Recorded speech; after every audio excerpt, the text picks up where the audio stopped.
kind of woman you are. That trying is not nothing. That trying is actually everything. Because anyone can be good when it's easy. The measure of a person is in the trying when it's hard. And I want you to see that I am in that trying, fully, with both hands, every day.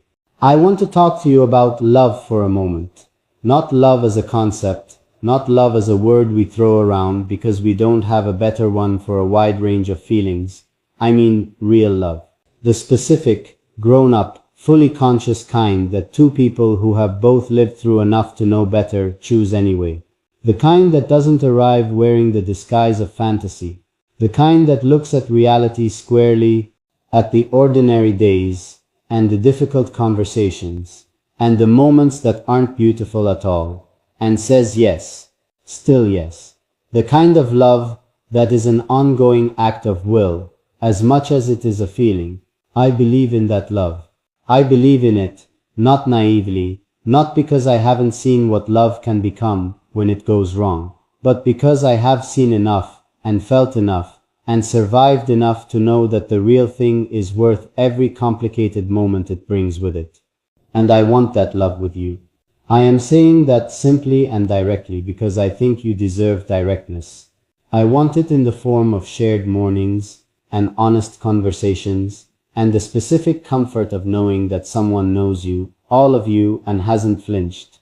I want it in the form of being your safe place, of being the name you reach for first when something happens, good or bad or in between, of being the person who gets the unedited version, the before you figured out how to present it version, the raw and immediate and completely unprocessed version of your life. I want to be trusted with that. I want to earn that trust in the slow and patient and consistent way that real trust is always earned, not in grand gestures, but in the accumulation of small, reliable things, showing up, following through, being the same person in the difficult moments that I am, in the easy ones. There is something else your letter needs to say, something about the future, because I think you are someone who needs to know that when someone says they want something with you, they mean it in a lasting way, not a convenient right now way, not a this feels good until something better comes along way. I mean it in the only way that feels true when I think about it, permanently. In the build a life together way, in the grow old beside each other way, in the way where years from now we sit somewhere quiet and you reach over and take my hand, and I am still, after all that time, grateful that you did. I mean it in the way where the story we are writing together is the longest and most important story either of us will ever be part of. I mean it in the way where choosing you is not a moment, but a practice, a daily, deliberate, joyful practice. And I know that hearing something like that can feel enormous. It can feel like too much, too fast, too certain for someone who has learned to be careful with certainty. I understand that. I am not asking you to match my certainty immediately. I am not asking you to feel in this moment everything that I feel, or to know in this moment everything that you want. I am only asking you to not run from it, to let it exist here between us, without immediately trying to talk yourself out of it, or rationalize it into something smaller than it is.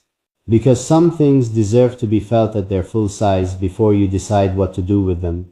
And what I feel for you is one of those things. I want to tell you about something I noticed about yourself that I think you have forgotten. Once, not so long ago, you believed in things easily. You moved toward people and experiences and possibilities with an openness that was not naive, it was generous. It was the generosity of someone who understood that life is fuller when you let things in. And somewhere along the way something happened that taught you to contract instead of expand. Something or someone made that openness feel dangerous, made the generosity feel foolish, made you associate the wide open feeling of hoping for something with the inevitability of being disappointed by it. And so you learned to pre-disappoint yourself. You learned to stand slightly apart from your own hopes, so that when they didn't come true, the fall was shorter. I see that in you, and it breaks something in me to see it, because that original version of you, the one who moved toward things openly, who loved generously, without calculating the risk first. She was not wrong to be that way. She was not foolish. She was magnificent. And she is still inside you. She is the one who is reading this letter right now, with something stirring in her chest, that she is trying to be sensible about. She is the one who wants to believe every word, but keeps waiting for the catch. She is the one I am writing this letter to. Specifically, the one who got careful. The one who deserves to know that the carefulness kept her safe, but it also kept her from something she deserved to have.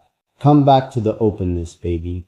Not all at once, not recklessly, but slowly, carefully, in the direction of something real, in the direction of me, if you let it be that, in the direction of a love that won't ask you to be smaller than you are, that won't punish you for feeling things deeply, that won't treat your tenderness as a weakness to be exploited. In the direction of someone who has read every invisible word written between the lines of who you are and found it all not just acceptable, but extraordinary. I am still here. I am not going anywhere. This letter will be here when you finish reading it, and it will still mean everything it means right now, tomorrow, and the day after that. I am not writing to you in a moment of feeling that will fade when the moment passes. I am writing to you from the most stable, certain, unshakable part of everything I am. And what that part of me is saying, clearly and without any reservation, is this: you are the letter I have been trying to write my whole life. And I finally found the words, and now that I have found them, I am not going to waste a single one. I am going to use every word I have, every honest syllable, every feeling I have ever been too afraid to put outside of myself. And I am going to lay them all down here for you. Because you are worth the full vocabulary of everything I feel. You are worth the parts that are easy to say, and the parts that make my hands uncertain, and my chest tight, and my voice go quiet. You are worth all of it. And I need you to keep reading, because I am just getting to the part that matters most. I am just arriving at the thing I have been circling around since the very first word of this letter, building toward it carefully because it deserves to be arrived at carefully, and I am almost there.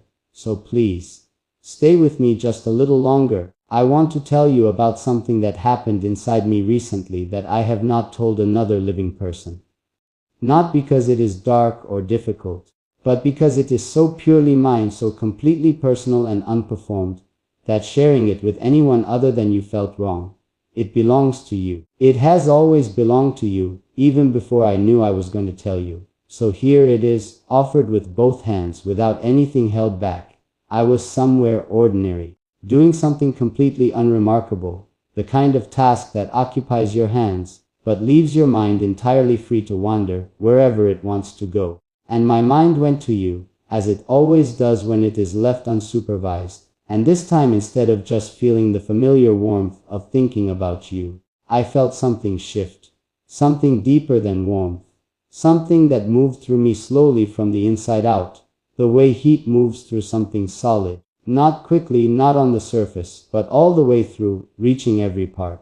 And what I felt, translated as honestly as I can translate it, was this: I felt what my life would feel like without you in it, not as a fear, not as a sad hypothetical I was torturing myself with.